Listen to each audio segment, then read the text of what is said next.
Welcome back from the break. Cary and Ashley incorporated an engagement video into their rehearsal dinner the night before their wedding. Well, we chose Hybrid Moon to do our videography, and they suggested that we do a engagement shoot, which was awesome. And so we went to our place where we had our reception, Foothills Park, and we just kind of talked about the beginning of our relationship, how it evolved, and how it came to becoming engaged and eventually getting married. And it was important for us to do that because we wanted our friends and family to see kind of the more intimate side of how our relationship evolved, and it was a lot of fun.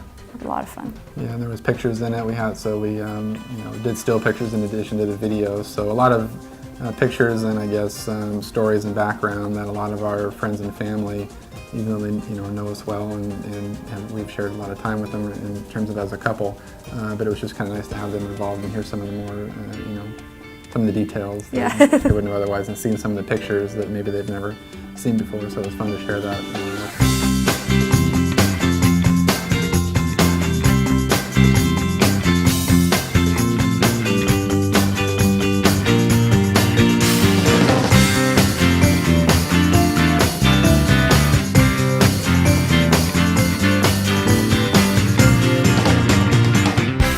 Eric Newland tells us a bit more about their engagement video and a good tip for future brides. Let's face it, everyone likes to know how a couple met and how they had proposed. So how fitting it was to use the rehearsal dinner to show a video and really fill in the details to all the family members and guests of the real story of how it all unfolded. I find a lot of brides today wanting to cut costs on different items at their wedding. And the one thing they shouldn't do that in is the preserving of their memories. A bride and groom who does not have a video will never hear their vows again, never hear their toasts again, never see the emotions of people. To Cary and Ashley, for a life full of love and God's grace. Cheers. A wedding video should not be looked at as just a video for the bride and groom and family members, but also needs to be looked at as the only way that the couple's children down the road will ever be able to attend that wedding. One of the biggest decisions couples have to make is whether the photograph should be taken before or after the wedding ceremony. Professional photographer Eric Holland talks about the accommodations photographers have to make when couples choose to take their pictures after the ceremony.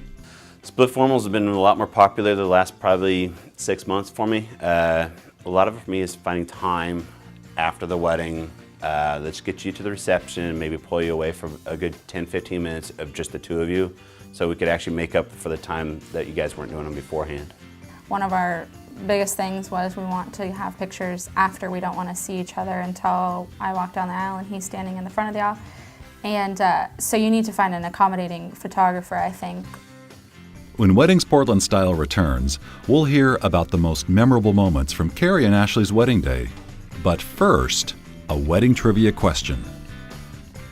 How old is the average bride? The answer when we return.